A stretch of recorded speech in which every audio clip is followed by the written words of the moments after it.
हज़रत आयशा सिद्दीक़ा रज़ी अल्लाह ताला अन्हा आप रिवायत फरमाती हैं कि नबी अलैहिस्सलातु वस्सलाम ने इरशाद फरमाया, इन्नल्लाह अज़्ज़ व जल्ला यंज़िलु लैलतन निस्फ़ि मिन शाबाना इला समाई दुनिया, कि अल्लाह तबारक व तआला की ज़ात अपनी रहमतों अपनी तजल्लियात से दुनिया की तरफ नजर रहमत फरमाता है। फयग़फ़िरु लिअक्सरा मिन अददि शारि गनमि कल्बिन, और बनी कल्ब की जितनी भी बकरियां हैं उन बकरियों के जिस्म पर जितने भी बाल हैं उन बालों से ज्यादा अल्लाह तबारक व तआला इस रात के अंदर गुनाहगार लोगों को जहन्नम से आजाद फरमा देता है। अब इमामुल अंबिया अलैहिस्सलातु वस्सलाम ने बनी कल्ब की बकरियों के साथ इस रात की तशबीह क्यों दी? मुहद्दिसीन किराम फरमाते हैं कि अरब का ये दस्तूर था, उनके यहाँ बकरियां बहुत ज्यादा होती थीं, उनका अक्सर जो कारोबार था वो बकरियों के जरिए ही चला करता था। और बिलखुसूस अरब के अंदर जो बनी कल्ब कबीला था उसके पास तो बेशुमार बकरियां थी। बाद लोगों ने यह कहा कि उनके रेवड़ के अंदर हजारों की तादाद में बकरियां मौजूद होती थी।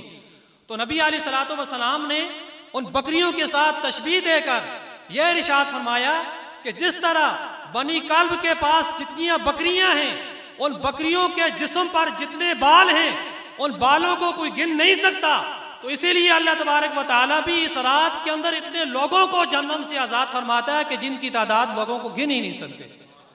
तो इसलिए इमामुल अंबिया अलैहिस्सलातु वस्सलाम ने इस रात की मिसाल बनी कल्ब की बकरियों से दी कि उनकी जो बकरियां हैं उनके जिस्म पर जितने बाल हैं उन बालों से ज्यादा तादाद में अल्लाह तबारक व तआला अपने गुनाहगार बंदों को जहन्नम से आजाद फरमाता है। एक और रिवायत के अंदर हजरत अली रज़ी अल्लाह तआला अन्हु आप इमामुल अंबिया अलैहिस्सलातु वस्सलाम से रिवायत फरमाते हैं कि इमामुल अंबिया अलैहिस्सलातु वस्सलाम ने इरशाद फरमाया, काला रसूलुल्लाह सल्लल्लाहु तआला अलैहि वसल्लम इज़ा कानत लैलतुन निस्फ़ि मिन शाबाना, इमामुल अंबिया अलैहिस्सलातु वस्सलाम ने इरशाद फरमाया कि जब शाबानुल मुअज़्ज़म की 15वीं रात आए, फ़क़ूमू लैलहा, तो तुम इस रात के अंदर अल्लाह तबारक व तआला की इबादत करो। वसूमू नहारहा, और जब रात गुजर जाए दिन आ जाए तो इस दिन में तुम रोजा रखो। फ़इन्नल्लाह यंज़िलु फ़ीहा लिग़ुरूबि शम्स इला समाई दुनिया, क्यों कि अल्लाह तबारक व तआला गुरूबे शम्स से लेकर तुलूए फजर तक यह निदा देता रहता है, अला मिन मुस्तग़फ़िरिन ली फ़अग़फ़िर लहू, है कोई मुझसे बख्शिश मांगने वाला, है कोई मुझसे अपने गुनाहों की माफी मांगने वाला, फ़अग़फ़िर लहू, मैं उसके गुनाहों को माफ फरमा दूं। अला मुस्तरज़िकुन फ़अरज़ुक़हू, है कोई मेरा बंदा जो इस रात के अंदर मुझसे रिज़्क़ तलब करे, फ़अरज़ुक़हू, मैं उसको रिज़्क़ अता करूं। अला मुब्तलन फ़आफ़ियहू, है कोई मेरा ऐसा बंदा जो किसी मुसीबत के अंदर किसी परेशानी के अंदर गिरफ्तार हो, मुब्तला हो, वो मुझसे आफियत मांगे, मैं आज इस रात के अंदर उसको आफियत दूं। अला कज़ा अला कज़ा, हत्ता कि अल्लाह तबारक व तआला इस रात के अंदर निदा देता रहता है यहां तक कि फजर तुलू हो जाती है। तो इतनी बरकत और बाबरकत रात है कि अल्लाह तबारक व तआला खुद ये ऐलान फरमाता है कि आज इस रात के अंदर कौन मेरा बंदा है जो मुझसे अपने गुनाहों की माफी मांगना चाहता है, मैं उसके गुनाहों को माफ कर दूं। आज कौन सा मेरा बंदा मुझसे रिज़्क़ तलब करता है, मैं आज उसको रिज़्क़ अता कर दूं। आज मेरा कौन सा बंदा जो अपनी मुसीबतों के वक्त, परेशानियों के वक्त मुझसे आफियत चाहता है, मैं आज इस बाबरकत रात के अंदर उसको आफियत अता कर दूं। तो इसीलिए नबी अलैहिस्सलातु वस्सलाम ने इस रात की बेशुमार फजीलतों का जिक्र अता किया ताकि लोग इस रात के अंदर ज्यादा से ज्यादा इबादत करके अपने गुनाहों से माफी मांग सके। तो अल्लाह तबारक व तआला के हुजूर नबी करीम सल्लल्लाहु तआला अलैहि वसल्लम के इरशाद के मुताबिक आज इस बाबरकत रात के अंदर हमें अपने गुनाहों की माफी मांगनी होगी। आज अगर हमें इस दुनिया के अंदर रिज़्क़ की जरूरत है तो आज इस रात के अंदर अल्लाह तबारक व तआला से रिज़्क़ मांगना होगा। अगर हम अपनी मुसीबतों से छुटकारा चाहते हैं तो आज इस रात के अंदर अल्लाह रब्बुल आलमीन की बारगाह से हमें अपनी मुसीबतों से छुटकारा पाना होगा। अगर आज इस रात के अंदर हम अपनी परेशानियों से छुटकारा चाहते हैं तो अल्लाह रब्बुल आलमीन की बारगाह में हाजिर हो जाएं। यकीनन अल्लाह तबारक व तआला हमारे गुनाहों को, हमारी मुसीबतों को हमसे दूर फरमा देगा। एक और रिवायत के अंदर इमामुल अंबिया अलैहिस्सलातु वस्सलाम ने इरशाद फरमाया कि शाबानुल मुअज़्ज़म के अंदर कौन सा ऐसा अमल है जिस अमल की वजह से इमामुल अंबिया अलैहिस्सलातु वस्सलाम की रूह मुबारक खुश होती है। तो हदीस मुबारका के अंदर आता है, इमामुल अंबिया अलैहिस्सलातु वस्सलाम ने इरशाद फरमाया कि आज जो शख्स इस माह मुक़द्दस के अंदर बिलखुसूस इस रात के अंदर एक ऐसा अमल करेगा, अल्लाह तबारक व तआला उस अमल की वजह से इमामुल अंबिया अलैहिस्सलातु वस्सलाम की रूह मुबारक को खुश कर देगा। वो कौन सा ऐसा अमल है जिसको इमामुल अंबिया अलैहिस्सलातु वस्सलाम ने बयान फरमाया। हज़रत अनस रज़ी अल्लाह तआला अन्हु आप रिवायत फरमाते हैं कि इमामुल अंबिया अलैहिस्सलातु वस्सलाम ने इरशाद फरमाया, मन सल्ला अलन नबिय्य फी शाबान कुल्ल यौमिन सबअ मर्रतिन।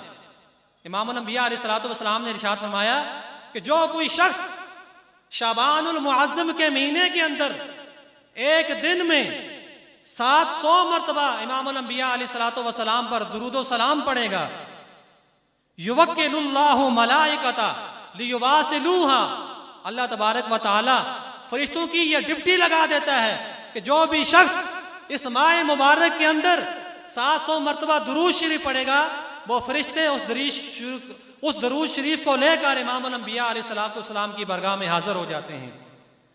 व तफरहु रूहा मुहम्मदिन सल्लल्लाहु तआला अलैहि वसल्लम, और जो कोई उम्मती वो दुरूद शरीफ पढ़ेगा तो इमामुल अंबिया अलैहिस्सलातु वस्सलाम की रूह मुबारक उससे खुश होती है।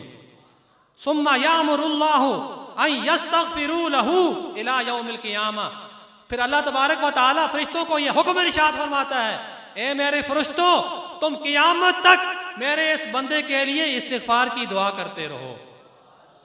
तो इस माह मुबारक के अंदर ये कितना ही बाबरकत महीना है और इसके अंदर ये कितना खूबसूरत अमल है कि जो शख्स भी 700 मरतबा नबी अलैहिस्सलातु वस्सलाम पर दरूद सलाम पढ़ेगा तो अल्लाह तबारक व तआला फरिश्तों की यह ड्यूटी लगाता है कि ए मेरे फरिश्तों क़ियामत तक तुमने मेरे इस बंदे के लिए दुआ इस्तिग़फ़ार करनी रहनी है। अल्लाह तबारक व तआला के हुक्म से जो फरिश्ते उस शख्स के लिए दुआ करेंगे तो आप अंदाजा लगाएं वो दुआ कैसे कबूल होगी। तो ये 700 मरतबा कोई ज्यादा तादाद नहीं है। अगर हम इस माह मुबारक के अंदर कसरत के साथ दुरूद शरीफ पढ़ते रहें तो यकीनन हमारा ये अमल इमामुल अंबिया अलैहिस्सलातु वस्सलाम की बरगाह में पहुंचेगा और इस अमल की वजह से इमामुल अंबिया अलैहिस्सलातु वस्सलाम की रूह मुबारक भी हमसे खुश होगी। इमामुल अंबिया अलैहिस्सलातु वस्सलाम ने एक और हदीस के अंदर इस माह मुबारक की फजीलत को बयान करते हुए इरशाद फरमाया, इसको भी हज़रत अनस रज़ी अल्लाह तआला अन्हु रिवायत फरमाते हैं, काला सुइलन नबी सल्लल्लाहु अलैहि वसल्लम, हज़रत अनस फरमाते हैं कि इमामुल अंबिया अलैहिस्सलातु वस्सलाम से सवाल किया गया, अय्यु सौम अफजलो बाद रमदाना, या रसूल अल्लाह रमजान के बाद कौन सा वो दिन है जिस दिन में हम रोजा रखें तो रमजान के बाद वो सबसे अफजल तरीन रोजा हो। तो नबी अलैहिस्सलातु वस्सलाम ने इरशाद फरमाया, फ़क़ाला शाबान, रमजानुल मुबारक के बाद अफजल तरीन जो रोजा होगा वो शाबानुल मुअज़्ज़म का रोजा होगा। क्यों? ले ताज़ीम रमजाना, क्योंकि वो रोजा जो शाबानुल मुअज़्ज़म के महीने में रखा जाएगा वो रमजानुल मुबारक की अजमत और उसकी फजीलत की वजह से रखा जाएगा। कीला फ़अय्यु सदक़ति अफ़ज़लु, फिर सवाल किया गया, या रसूल अल्लाह कौन सा सदका हम करें तो वो अफजल तरीन सदका होगा। तो इमामुल अंबिया अलैहिस्सलातु वस्सलाम ने इरशाद फरमाया, काला सदक़तुन फ़ी रमदाना, वो सदका जो रमज़ानुल मुबारक के महीने में किया जाता है वो सबसे अफजल तरीन सदका है। तो नबी अलैहिस्सलातु वस्सलाम का मामूल मुबारक था कि जब भी शाबानुल मुअज़्ज़म का चाँद मुबारक नजर आता तो आप इस माह मुबारक के अंदर कसरत के साथ रोजा रखते थे। खुद नबी अलैहिस्सलातु वस्सलाम ने इरशाद फरमाया कि रमज़ान के बाद जो सबसे अफजल तरीन रोज़ा है वो शाबानुल मुअज़्ज़म का रोज़ा है। तो कोशिश करें इस रात के अंदर अल्लाह तबारक व तआला की इबादत करें और कल जो आने वाला दिन है आप तमाम उस दिन में रोज़े का एहतमाम करें ताकि हुज़ूर नबी अलैहिस्सलातु वस्सलाम ने इस रोज़े की जो फजीलत बयान फरमाई है उससे भी हम मुस्तफ़ीद हो सकें। एक और हदीस मुबारक के अंदर इमामुल अंबिया अलैहिस्सलातु वस्सलाम ने शाबानुल मुअज़्ज़म की फजीलत को बयान करते हुए इरशाद फरमाया, वह हुवा शहरुन तुफ्तहु फीहिल खैरात। नबी अलैहिस्सलातु वस्सलाम ने इरशाद फरमाया कि शाबानुल मुअज़्ज़म का यह महीना इतनी बरकतों और अज़मतों वाला महीना है कि अल्लाह तबारक व तआला इस महीने के अंदर खैरात के तमाम दरवाज़ों को खोल देता है। व तुनज़लु फीहिल बरकात, और इस महीने के अंदर अल्लाह तबारक व तआला की ज़ात गिरामी बरकतें और रहमतें नाज़िल फरमा देती है। व तुतरकु फीहिल हयातो, और इस महीने के अंदर लोग गुनाहों से इज्तनाब करते हैं, बचते हैं। व तुकफ़्फ़रु फीहि सय्यात, अल्लाह तबारक व तआला इस महीने के अंदर लोगों के गुनाहों को माफ़ फरमा देता है। व तुकस्सरु फीहि सलवातु अला मुहम्मदिन खैरिल बरिय्यात, और इस महीने के अंदर लोग कसरत के साथ इमामुल अंबिया अलैहिस्सलातु वस्सलाम पर दुरूद व सलाम का नजराना पेश करते हैं। तो इस महीने की फजीलत को इमामुल अंबिया अलैहिस्सलातु वस्सलाम ने इरशाद फरमाया। अल्लाह तबारक व तआला की जो ज़ात है वो कोई बहाना तलाश करती है कि मेरा कोई बंदा किसी बहाने की वजह से मेरी बरगाह में हाजिर हो जाए, मैं उसके गुनाहों को माफ़ फरमा दूँ। साहिब तफसीर रूहुल बयान ने अपनी तफसीर के अंदर बनी इसराइल के एक शख्स का वाक़या लिखा है। वो फरमाते हैं कि बनी इसराइल का एक शख्स था, उसने अपनी ज़िंदगी में तकरीबन 100 साल अल्लाह तबारक व तआला की नाफरमानी की। 100 साल उसने अल्लाह तबारक व तआला की नाफरमानी की। जब वो इस दुनिया से चला गया तो लोगों ने उसको उठाया और गंदगी के ढेर पर फेंक दिया।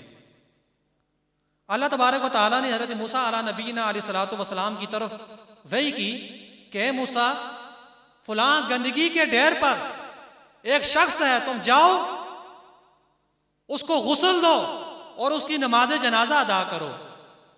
तो हज़रत मूसा अलैहिस्सलातु वस्सलाम ने अर्ज़ की कि रब्बुल आलमीन, ये क्या माजरा है? पूरी बनी इसराइल इस शख्स के गुनाहगार होने का दावा करती है, गवाही देती है कि ये शख्स ऐसा है कि इसने 100 साल अल्लाह तबारक व तआला की नाफरमानी की। अल्लाह तबारक व तआला ने इरशाद फरमाया, ए मूसा, माजरा ऐसा ही है कि इस शख्स ने 100 साल मेरी नाफरमानी की है, लेकिन इसका एक ऐसा अमल था जो मुझे पसंद आया है, उस अमल की वजह से मैंने इसके 100 साल के गुनाहों को माफ़ फरमा दिया। वो अमल कौन सा था? साहिब तफसीर रूहुल बयान ने उस अमल को अपनी तफसीर के अंदर देखा। कुल्लमा नशरत तौराता व नज़रा इला इस्मी मुहम्मदिन सल्लल्लाहु अलैहि वसल्लम कब्बलहु व वदअहु अला ऐनैहि। अल्लाह तबारक व तआला ने इरशाद फरमाया, ए मूसा, बेशक ये गुनाहगार था, लेकिन जब कभी ये तौरात को खोलता था, व नज़रा इला इस्मी मुहम्मद, तौरात के अंदर मेरे हबीब का नामी इसमें ग्रामी आता, व कब्बलहु, ये शख्स मोहब्बत के साथ अपने अंगूठों को चूम कर आंखों पर लगा लेता था। फशकरतु लहू फगफरतु लहू व ज़व्वजतुहु 70 हौरा। इसके इस अमल की वजह से मैंने इसके 100 साल के गुनाहों को माफ फरमा दिया। सिर्फ गुनाहों की माफ नहीं फरमाया, बल्कि 70 हौरा, 70 हूरों के साथ मैंने इसका निकाह फरमा दिया। तो अल्लाह तबारक व तआला की ज़ात ग्रामी बख्शिश और मग़फ़िरत का बहाना ढूंढती है। देखें, उस शख्स ने 100 साल अल्लाह तबारक व तआला की नाफरमानी की, लेकिन एक ऐसा उसने अमल किया कि तौरात जब भी खोलता था, हुजूर का नाम मुबारक आता तो मोहब्बत के साथ उसको बोसा देता और अपनी आंखों पर लगाता। अल्लाह तबारक व तआला ने इस अमल की वजह से उसके तमाम गुनाहों को माफ़ फरमा दिया। एक और हदीस के अंदर इमामुल अंबिया अलैहिस्सलातु वस्सलाम ने इरशाद फरमाया, कल क़यामत का दिन होगा, 2 शख्स अल्लाह रब्बुल आलमीन की बरगाह में खड़े किए जाएंगे, उनको हाजिर किया जाएगा। तो अल्लाह तबारक व तआला उनको इरशाद फरमाएगा कि तुम दोनों जन्नत के अंदर दाखिल हो जाओ। वो अर्ज़ करेंगे कि हे रब्बुल आलमीन, हमने तो जन्नतियों वाले कोई ऐसे काम नहीं किए जिसकी वजह से आज हम जन्नत के अंदर दाखिल हो जाएं। आखिर वो कौन सा ऐसा अमल है जिसकी वजह से आज तो हमें जन्नत के अंदर भेज रहा है? तो अल्लाह तबारक व तआला ने इरशाद फरमाया, उनमें से एक शख्स वो था कि जिसका नाम था मोहम्मद, और दूसरा वो था कि जिसका नाम था अहमद। अल्लाह रब्बुल आलमीन ने इरशाद फरमाया कि मैंने अपने ऊपर यह कसम उठाई है कि दुनिया के अंदर जिस शख्स का नाम भी मेरे महबूब करीम सल्लल्लाहु ताला अलैहि वसल्लम के नाम पर रखेगा, मैं हरगिज़ उसको जहन्नम के अंदर दाखिल नहीं करूंगा। तो अल्लाह तबारक व तआला ने माज इस अमल की वजह से कि उसमें से एक का नाम मोहम्मद और दूसरे का नाम अहमद था, अल्लाह तबारक व तआला ने उनको गुनाहों को माफ़ फरमाकर उनको जन्नत के अंदर दाखिल कर दिया। तो अल्लाह तबारक व तआला की ज़ात ग्रामी कोई बहाना तलाश करती है कि किसी बहाने की बदौलत कोई मेरा शख्स अपने गुनाहों की माफ़ी मांगे, मैं उसके गुनाहों को माफ़ फरमाकर जन्नत के अंदर दाखिल कर दूँ। तो आज हमारे यहाँ एक ये मसला भी पाया जाता है कि जब हमारे यहाँ किसी के घर कोई बेटा पैदा होता है तो लोग उसका तरह तरह के नाम रख देते हैं जिसका कोई मतलब ही नहीं होता। फिर जब नाम रखते हैं कि फिर मौलवी साहब के पास जाते हैं कि मैंने अपने बेटे का ये नाम रखा है, आप मुझे इसका माना बताएं। मौलवी साहब फिर देखते हैं, किताबें देखते हैं, उनको उस नाम का मतलब ही नहीं मिलता। तो कोशिश करें अपने बेटों के नाम हुजूर के नाम पर रखें। अगर आज आप अपने बेटों के नाम हुजूर के नाम पर रखेंगे, कल इसी अमल की वजह से अल्लाह तबारक व तआला आपके गुनाहों को भी माफ़ फरमाकर आपको भी जन्नत में दाखिल कर देगा। हज़रत गौसे आज़म रज़ी अल्लाह तआला अन्हु, आपका बहुत ही बड़ा मकाम और मर्तबा है। गौसे आज़म रज़ी अल्लाह तआला अन्हु के बारे में आता है कि आपकी इतनी शान और अज़मत है कि आपका मकाम औलिया के दरमियान ऐसी ही है जैसे इमामुल अंबिया अलैहिस्सलातु वस्सलाम का मकाम और मर्तबा है अंबिया और रसूल के दरमियान। लेकिन उसके बावजूद आप इतनी आजिज़ी इख्तियार किया करते थे। हज़रत शेख सादी रज़ी अल्लाह तआला अन्हु आप फरमाते हैं कि एक मर्तबा लोगों ने हरम काबा के अंदर गौसे आज़म रज़ी अल्लाह तआला अन्हु को देखा कि आप अपना सर अनवर ज़मीन पर रख कर अल्लाह रब्बुल आलमीन की बारगाह में ये इल्तिजा कर रहे हैं कि मालिक मौला मेरे गुनाहों को माफ़ फरमा। एक तरफ आपका इतना मकाम कि औलिया के दरमियान आपका ऐसे ही मर्तबा है जैसे इमामुल अंबिया अलैहिस्सलातु वस्सलाम का मर्तबा है अंबिया के दरमियान, लेकिन दूसरी तरफ आपकी आजिज़ी देखें कि हरम काबा का सैन है, आप अपने सर अनवर को ज़मीन पर रख कर अल्लाह रब्बुल आलमीन की बारगाह में ये इल्तिजा कर रहे हैं कि रब्बुल आलमीन मेरे गुनाहों को माफ़ फरमा दे। अगर मेरे मुकद्दर के अंदर तूने सज़ा लिखी है तो कल क़यामत के दिन मुझे नाबीना करके उठाना। अगर मेरे मुकद्दर में तूने सज़ा लिखी है तो कल क़यामत के दिन मुझे नाबीना करके उठाना, ताकि तेरे नेक बंदों के सामने मैं कल शर्मिंदगी न करूं। तो देख लें गौसे आज़म रज़ी अल्लाह तआला अन्हु, आपको इतना मकाम अल्लाह तबारक व तआला ने अता किया, लेकिन आप इतनी आजिज़ी और इंकिसारी किया करते थे। हर वक्त अल्लाह रब्बुल आलमीन की बारगाह में आपने गुनाहों की माफ़ी चाहते थे। आज हम तरह तरह के गुनाहों के अंदर दंसे हुए हैं, हर शख्स मुख्तलिफ गुनाहों की बीमारियों के अंदर मुब्तला है। तो हमें तो गौसे आज़म रज़ी अल्लाह तआला अन्हु से कहीं ज़्यादा अपने गुनाहों की माफ़ी मांगनी चाहिए। तो अल्लाह तबारक व तआला ने बेशुमार मौक़े ऐसे अता किए हैं कि अगर हम उन मौक़ों को पाकर अपने गुनाहों की माफ़ी मांगें तो यकीनन अल्लाह तबारक व तआला हमारे गुनाहों को माफ़ फरमा देगा। तो ये रात भी बड़ी अज़मतों और बरकतों वाली रात है। क़िबला पीर साहब ने आप लोगों के लिए ये इंतज़ाम किया, मस्जिद के अंदर महफ़िल का इंतज़ाम किया। आप लोग कोशिश करें इस रात के अंदर कसरत के साथ इबादत करें, अपने गुनाहों की माफ़ी मांगें ताकि अल्लाह तबारक व तआला हमारे गुनाहों को माफ़ कर दे। लेकिन एक बात जो मैं आपके सामने अर्ज़ करना चाहूँगा कि लोग कोशिश करते हैं कि इस रात के अंदर कसरत के साथ नवाफ़िल अदा करते हैं। अच्छी बात है, नवाफ़िल अदा करने चाहिए, इसके ज़रिए बंदा अल्लाह तबारक व तआला के करीब होता है। लेकिन इससे कहीं ज़्यादा वो लोग कि जिनकी नमाजें रहती हैं, उन्होंने अपनी ज़िंदगी के अंदर अपनी नमाजें छोड़ी हैं, तो उनको ये ज़्यादा उन पर ज़रूरी है, बल्कि फ़र्ज़ है कि वो उस रात के अंदर सबसे ज़्यादा क़ज़ा नमाजें अदा करें। नवाफ़िल के बारे में अल्लाह रब्बुल आलमीन उनसे नहीं पूछेगा कि तुमने नफल अदा नहीं किए, लेकिन जो उसके ज़िम्मा नमाज बाकी है, जब तक वो उस नमाज को अदा नहीं करेगा तब तक अल्लाह तबारक व तआला उससे पूछेगा कि तूने फ़लाँ नमाज तुम पर रहती थी कि तूने फ़लाँ नमाज अदा क्यों नहीं की। तो कोशिश करें इस रात के अंदर जिन लोगों की नमाजें रहती हैं वो कसरत के साथ अपनी क़ज़ा नमाजें अदा करें, और वो लोग जिनके रोज़े रहते हैं